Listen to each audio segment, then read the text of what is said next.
Welcome to my channel mister box office. So guys, మన channel కానీ కొత్తగా చూస్తుంటే ఛానల్ అయితే సబ్స్క్రైబ్ చేసుకోండి. సో ఇంకా మనం మ్యాటర్లోకి వెళ్ళిపోతే, సో రీసెంట్గా మనం చూసుకుంటే చిరంజీవి గారు అయితే ఇక్కడ రాజకీయాల గురించి అయితే మాట్లాడినారు. సో అప్పటి నుంచి ఏంటంటే మీడియా మొత్తం ఏంటంటే చిరంజీవి గారి గురించి కొద్దిగా పాజిటివ్ అండ్ నెగిటివ్గా అయితే మిక్స్డ్ టాక్ అయితే నడుస్తుంది. సో రీసెంట్గా ఒక ఫంక్షన్లో అయితే ఆయన ఒక మాట అయితే చెప్పడం అయితే జరిగింది. సో ఇంతకుముందు ప్రజారాజ్యం పార్టీ నేను పెట్టాను. సో ఆ ఒక ప్రొడ్యూసర్స్తో మాట్లాడుతూ ఏంటంటే ఆ పార్టీ అయితే ఇప్పుడు రూపాంతరం చెంది అయితే జనసేనగా అయితే మారిందని అయితే చెప్పారు. సో అక్కడి నుంచి ఏంటంటే మళ్ళీ చిరంజీవి రాజకీయాల్లోకి వస్తారని అయితే ఇక్కడ చాలా లైక్ కామెంట్స్ అయితే వస్తూనే ఉన్నాయి. సో కొంతమంది నెగిటివ్గా కూడా మాట్లాడుతున్నారు. సో రీసెంట్గా అయితే మనకి ఎస్టర్డే అయితే ఒక ఈవెంట్ అయితే జరిగింది. సో బ్రహ్మ ఆనందం ప్రీ రిలీజ్ ఈవెంట్కి అయితే చిరంజీవి గారు అయితే చీఫ్ గెస్ట్గా అయితే రావడం అయితే జరిగింది. సో అక్కడ వచ్చిన తర్వాత అయితే ఆయన మీడియాతో అయితే మాట్లాడుతూ ఈ జన్మంతా రాజకీయాలకు నేను దూరంగా ఉంటానని బ్రహ్మ ఆనందం ప్రీ రిలీజ్ ఈవెంట్ సందర్భంగా అయితే మెగాస్టార్ చిరంజీవి గారు అయితే ప్రకటించారు. సో ఇదైతే అఫీషియల్ ప్రకటనగా కూడా మనం చూడవలసింది. ఇకపై కలమ్మ తల్లి సేవల్లోనే గడిపేస్తానని తెలిపారు.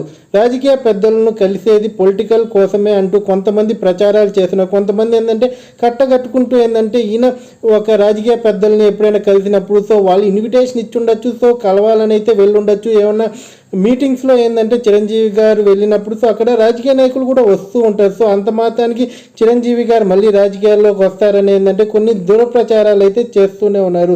కానీ తను సినీ రంగానికి అవసరమైన సహకారం కోసమే కలుస్తున్నానని స్పష్టం చేశారు. సో ఆయన ఏంటంటే రాజకీయాల్లో ఎందుకోసం కలుస్తున్నారంటే నేను ఇక్కడ సినిమా ఇండస్ట్రీకి ఒక పెద్దగా అయితే ఇక్కడ వ్యవహరిస్తున్నా. సో నన్ను చాలామంది అయితే కొన్ని సమస్యల గురించి నాతో వచ్చి మాట్లాడినప్పుడు ఏంటంటే అవి రాజకీయ నాయకుల దగ్గర తీసుకొని వెళ్ళినప్పుడు ఏంటంటే సో అక్కడ ఏంటంటే వాటికి పరిష్కారాలు అయితే జరుగుతాయి కాబట్టి సో నేను అక్కడికైతే తీసుకొని వెళ్ళైతే ఈ విషయాలు వాళ్ళతో చెప్పైతే సో దానికి కావాల్సిన ఫండ్స్ ఇవన్నీ కేటాయించి అయితే ప్రతి ఒక్కరికి ఇక్కడ హెల్ప్ చేయడానికి అయితే ఈయన ట్రై చేస్తున్నాడు.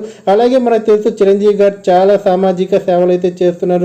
సో బ్లడ్ బ్యాంక్ సంబంధించి కానీ సో ఐ బ్యాంక్ సంబంధించిన కానీ సో వీటికన్నీ ఏంటంటే ఒక హ్యూజ్ రేంజ్ ఆఫ్ సేవలను ఆయన లైక్ ఎలాబరేట్ చేయడానికి అయితే ఇక్కడ రాజకీయ నాయకుల సపోర్ట్ కూడా ఖచ్చితంగా ఉండాలి. సో ఇక్కడ లాస్ట్లో అయితే ఆయన చెప్పడం ఒక ఇంట్రెస్టింగ్ మాట అయితే చెప్పడం అయితే జరిగింది. సో ఈవెంట్ మొత్తంలో తన లక్ష్యాలు సో తన గోల్స్ అండ్ తన సేవాభావాలన్నీ పవన్ కళ్యాణ్ నెరవేరుస్తారని చిరంజీవి అయితే వెల్లడించారు. సో ఇక్కడ చూసుకుంటే ఏంటంటే ఆయన ఏవైతే లక్ష్యాలు అయితే పెట్టుకున్నారు సో ప్రజలకు సేవ చేయాలనేసి సేవాభావానికి సంబంధించినవన్నీ సో అవన్నీ ఏంటంటే ఇక్కడ పవన్ కళ్యాణ్ చేతుల మీద అయితే పెట్టడం అయితే జరిగింది. సో ఆల్రెడీ పవన్ కళ్యాణ్ అయితే చాలా మంచి పనులు అయితే చేస్తున్నారు. సో ప్రజెంట్ అయితే ఆంధ్రప్రదేశ్ డిప్యూటీ సీఎంగా కూడా ఆయన అయితే వ్యవహరిస్తున్నారు. సో అక్కడ కూడా చాలా మంచి పనులు అయితే చేస్తున్నారు.